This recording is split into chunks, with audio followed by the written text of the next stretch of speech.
Demonología y magia eclesiástica, de Elena Petrovna Blavatsky. Producción y locución, Annie Sissi. En la famosa obra de Bodin, La Démonomanie ou Traité des Sorciers, París, 1587, se relata una espeluznante historia acerca de Catalina de Médicis.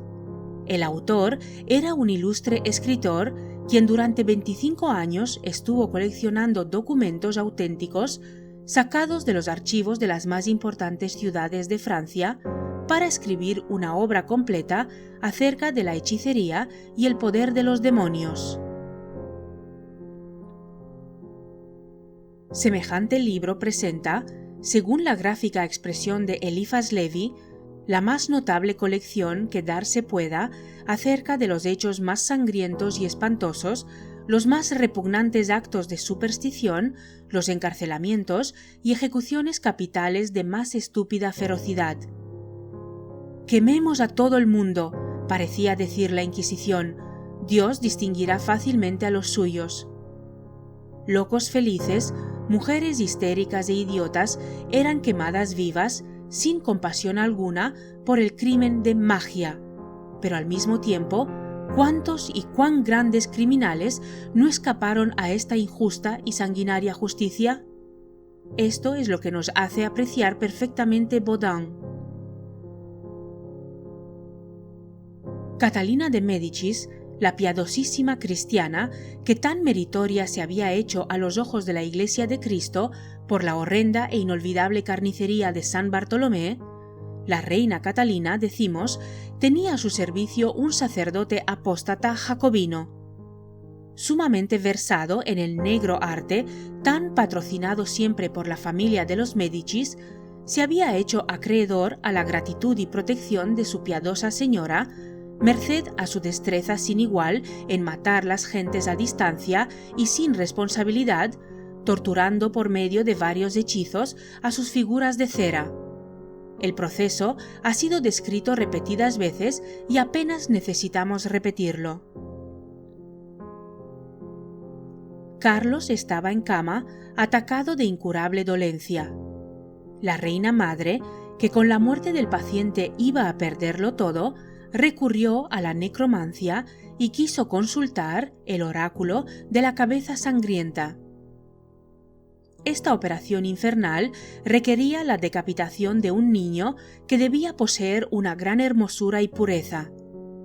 Dicho niño había sido preparado para su primera comunión por el capellán de palacio, el cual estaba enterado del infame proyecto. Llegado el día señalado para la ejecución de éste, y en punto de la medianoche, en el aposento del enfermo, y en presencia únicamente de Catalina y de unos cuantos de sus confederados, se celebró la misa del diablo. Permítasenos citar el resto de la historia tal y como la encontramos en una de las obras de Levi. En esta misa, celebrada ante la imagen del demonio, teniendo bajo sus pies una cruz invertida, el hechicero sacerdote consagraba 2 hostias, negra y grande la una, blanca y pequeña la otra. Esta se dio al niño, al cual conducían vestido de blanco como para el bautismo, y a quien mataron en las mismas gradas del altar inmediatamente después de su comunión. La cabeza, separada de un solo golpe del tronco, fue colocada, aún palpitante, sobre la gran hostia negra que cubría a la patena, y luego fue dejada encima de una mesa en la cual ardían algunas lámparas fúnebres. Comenzó entonces el exorcismo. El demonio tenía que pronunciar un oráculo y contestar por mediación de la cabeza cortada a una pregunta secreta que el rey no se atrevía a pronunciar en alta voz y que no había sido comunicada a nadie. En aquel momento, una voz débil, una extraña voz que nada tenía ya de humana, se dejó oír en la cabeza del infeliz y pequeño mártir. Pero de nada sirvió semejante crimen de hechicería, porque el rey murió. Y Catalina de Médicis continuó siendo la fiel hija de Roma. Y es notable que el escritor católico de Museau, que en su demonología usa con tan excesiva libertad los materiales de la obra de Bodin para formular su formidable acusación contra los espiritistas y otros hechiceros, haya pasado cuidadosamente por alto tan interesante episodio. Es también un hecho bien probado que el Papa Silvestre II fue acusado públicamente por el cardenal Beno de encantador y hechicero. La cabeza oracular de bronce, fabricada por su santidad, era de la misma especie que la construida por Alberto Magno, que fue hecha a pedazos por Tomás de Aquino, no porque fuese obra del demonio o por él estuviese habitada, sino porque el espíritu que estaba encerrado en ella por la fuerza magnética hablaba sin parar como una trabilla, y su charla continua impedía al elocuente santo el trabajo en sus problemas filosóficos. Semejantes cabezas y hasta estatuas parlantes completas, solemnes trofeos de la ciencia mágica de monjes y obispos, eran meros facsímiles de los dioses animados de los antiguos templos. La acusación contra el Papa resultó cierta en aquella época y se le probó también que estaba acompañado constantemente de demonios o espíritus. En el capítulo anterior hemos mencionado a Benedicto IX, a Juan XX y a los Gregorios VI y VII, todos los cuales eran conocidos como magos. Este último papa era, además, el famoso Hildebrando, del cual se ha dicho que era tan diestro en hacer salir rayos de la boca magna de su vestido, que ello dio motivo al respetable escritor espiritista Mr. Howitt para creer que era tal el origen del célebre rayo del Vaticano. En cuanto a las hazañas mágicas del obispo de Ratisbona y del angélico doctor Tomás de Aquino, son demasiado conocidas para relatarlas de nuevo.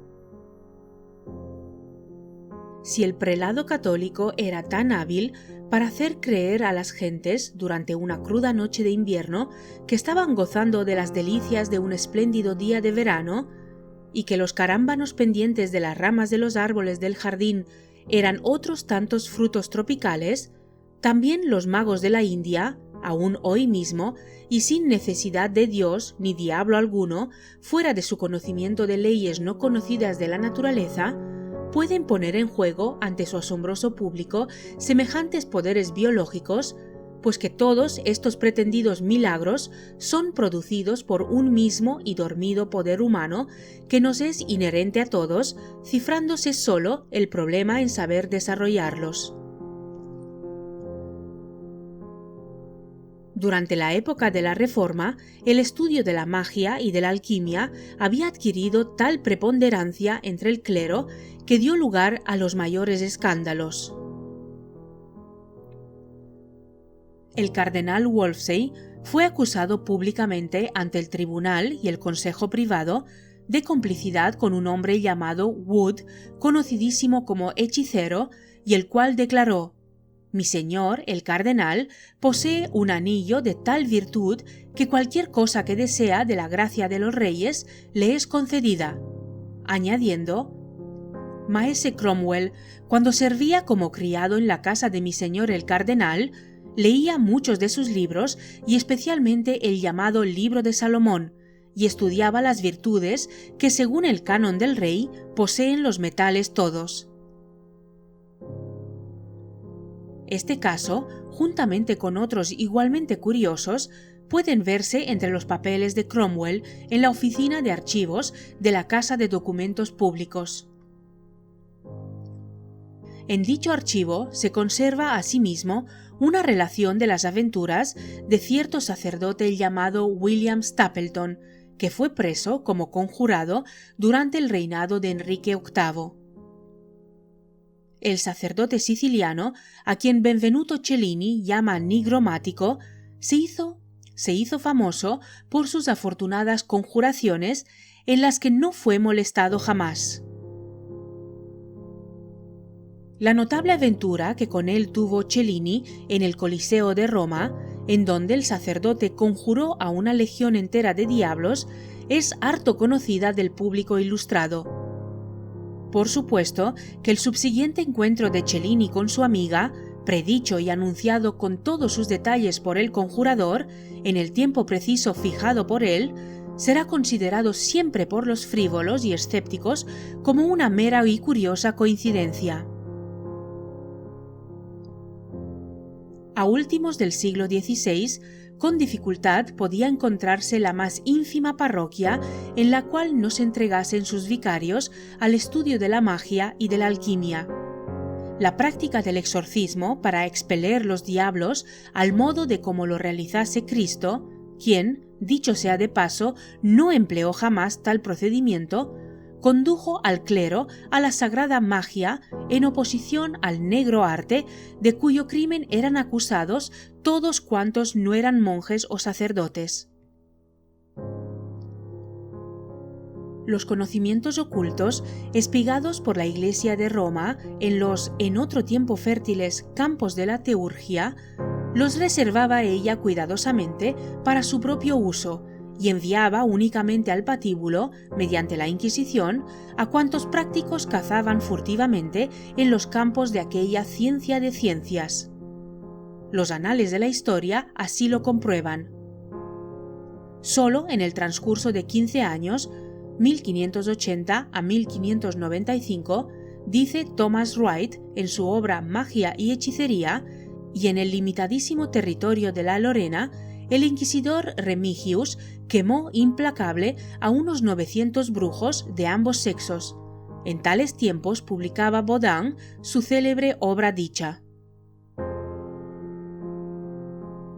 Así, mientras que el clero ortodoxo evocaba legiones enteras de demonios por medio de encantos mágicos sin ser molestado por las autoridades, con tal que no enseñe ninguna herejía y se mantuviese fiel a los dogmas establecidos, se perpetraban por otra parte actos de inaudita crueldad en las personas de pobres locos.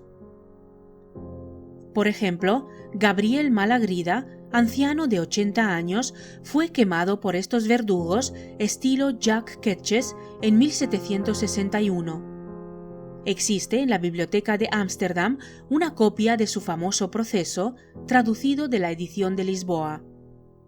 Malagrida, en efecto, fue acusado de hechicería y de mantener pacto con el diablo, el cual le había revelado lo futuro. La profecía, comunicada por el enemigo del género humano al pobre jesuita visionario aquel, estaba concebida en estos términos: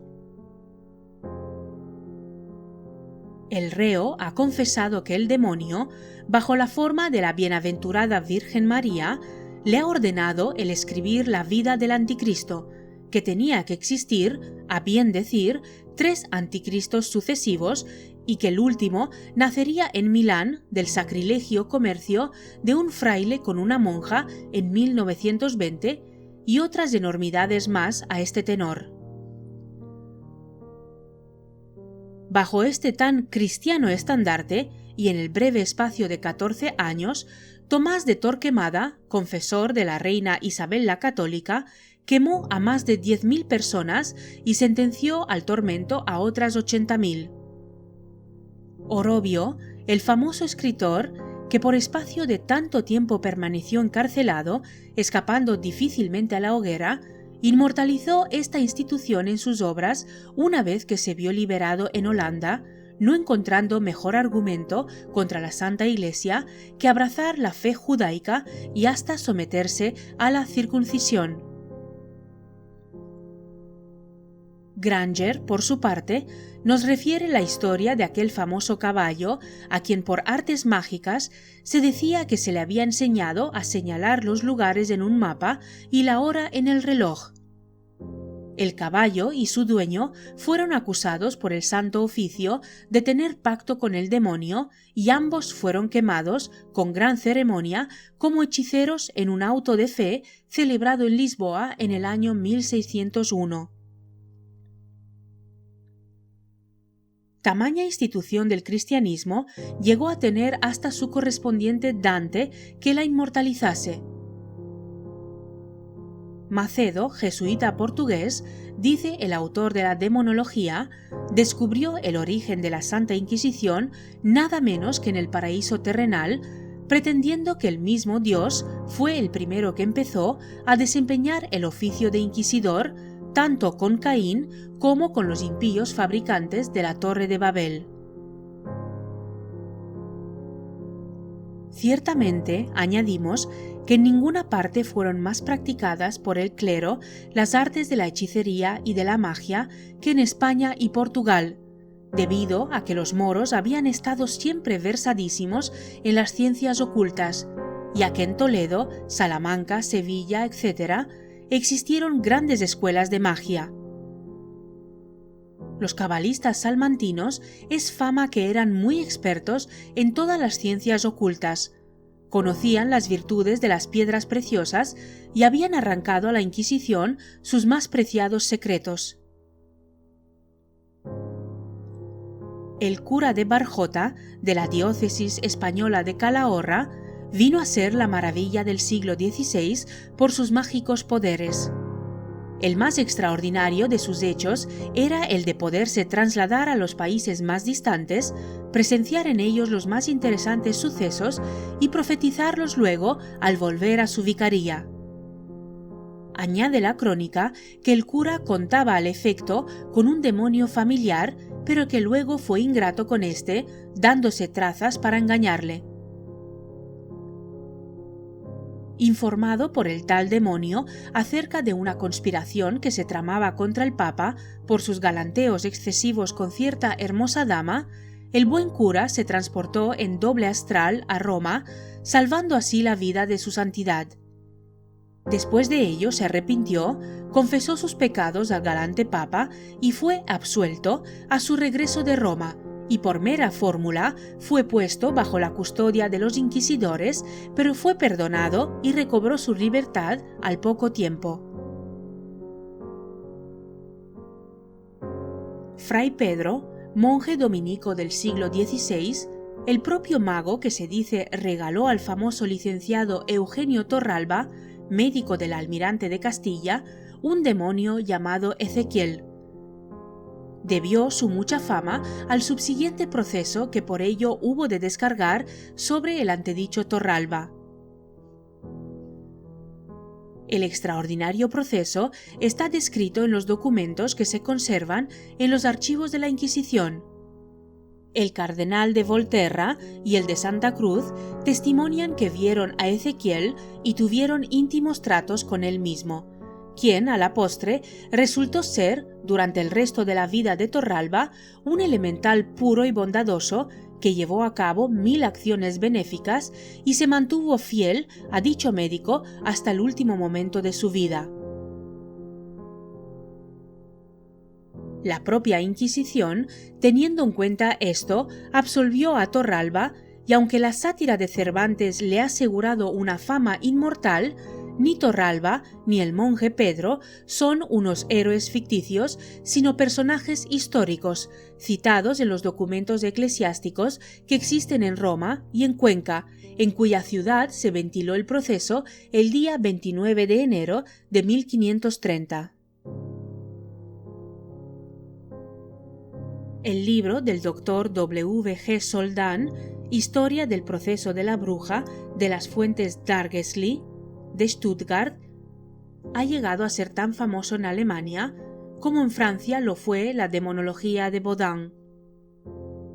Es el tratado alemán más completo sobre la hechicería del siglo XVI, y cuantos sientan interés por saber las secretas maquinaciones que motivaron aquellos asesinatos a millares perpetrados por un clero que pretendía creer en el diablo, las encontrará divulgadas en dicha obra. el verdadero origen de las diarias acusaciones y sentencias de muerte por hechicería es hábilmente atribuido a enemistades políticas y personales, en especial al odio de los católicos contra los protestantes. La astuta labor de los jesuitas se manifiesta en cada una de las páginas de aquellas sangrientas tragedias, y en Bamberg y Würzburg, donde otros dignos hijos de Loyola eran más poderosos por aquel tiempo, era donde con más frecuencia se prestaban los casos de hechicería. Los falsificadores eclesiásticos que acusan a la magia, al espiritismo y hasta al magnetismo de ser producidos por el demonio, o han olvidado o jamás han leído a los clásicos. Ninguno de nuestros hipócritas han mirado con más desprecio los abusos de la magia como el verdadero iniciado de la antigüedad. Ninguna ley medieval ni moderna pudo ser tan severa como la del hierofante, porque si bien expulsaba al brujo inconsciente, a la persona perturbada por un demonio, del interior de los templos, los sacerdotes, en lugar de quemarlos despiadadamente, cuidaban con tierna solicitud al infeliz poseso en hospitales donde se le devolvía la salud. Pero respecto de aquel que por medio de hechicería consciente había adquirido poderes peligrosos para sus semejantes, los sacerdotes de la antigüedad eran severísimos. Cualquier persona accidentalmente culpable de homicidio o convicta de brujería era excluida de los misterios de Eleusis. Dice Taylor en su obra Los misterios báquicos y eleusinos: la pretensión de Agustín de que todas las explicaciones dadas sobre ello por los neoplatónicos eran invenciones de estos es absurda, por cuanto casi todas ellas están expuestas más o menos explícitamente por el propio Platón. Los misterios son tan antiguos como el mundo, y cualquiera bien versado en el esoterismo de las mitologías de las diversas naciones puede seguir sus huellas hasta los días del período antevédico en la India.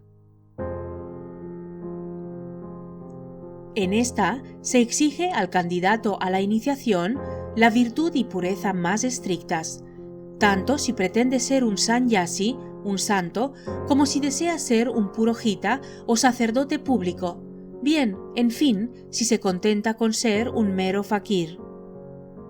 Indudablemente, el ejercicio de las virtudes exigidas, aun para este último caso, es incompatible con la idea que aquí en Occidente tenemos del culto diabólico y de sus lascivos fines.